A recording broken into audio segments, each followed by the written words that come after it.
Hello అండి. Welcome to Swathi kitchen. పాలతోటి పాలకోవాని ఈజీగా ఎలా తయారు చేసుకోవాలో చూపిస్తున్నాను. ఈ స్వీట్‌ని తయారు చేసుకోవడానికి నేనిక్కడ అర లీటర్ వరకు పాలను తీసుకుంటున్నాను. పాలని మీడియం మంట మీద పెట్టుకొని బాగా మరిగించుకోవాలి.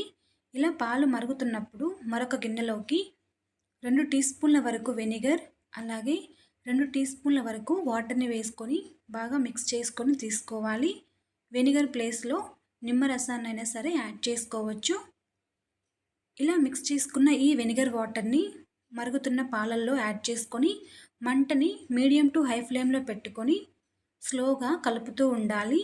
పాలు అనేవి కంప్లీట్‌గా విరిగిపోయేంత వరకు కలుపుతూ ఉండాలి. ఇలా విరిగిపోయిన పాలను ఫిల్టర్ చేసుకోవాలి. ఫిల్టర్ చేసుకొని నార్మల్ వాటర్ తోటి 2 లేదా 3 సార్లు బాగా వాష్ చేసుకోవాలి.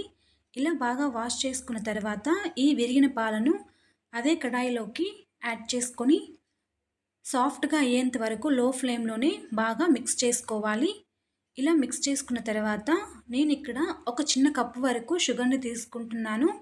మీరు మీ స్వీట్‌నెస్‌కి తగినంతగా యాడ్ చేసుకోండి. షుగర్ అంతా మెల్ట్ అయిపోయి బాగా సాఫ్ట్‌గా అయ్యేంత వరకు మిక్స్ చేసుకుంటూ ఉండాలి. ఇలా మిక్స్ అయిన తర్వాత స్టవ్ ఆపేసి కంప్లీట్‌గా చల్లార్చుకోవాలి. చల్లారిన ఈ మిశ్రమాన్ని మిక్సీ జార్‌లోకి తీసుకొని బాగా మెత్తగా గ్రైండ్ చేసుకొని తీసుకోవాలి.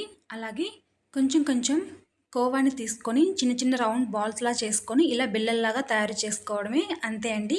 చాలా ఈజీగా ప్రిపేర్ చేసుకోవచ్చు. ఈ స్వీట్ అనేది 1 వీక్ వరకు స్టోర్ చేసుకోవచ్చు. ఈ రెసిపీ మీకు నచ్చితే లైక్ చేయండి. మీ ఫ్రెండ్స్‌కి షేర్ చేయండి.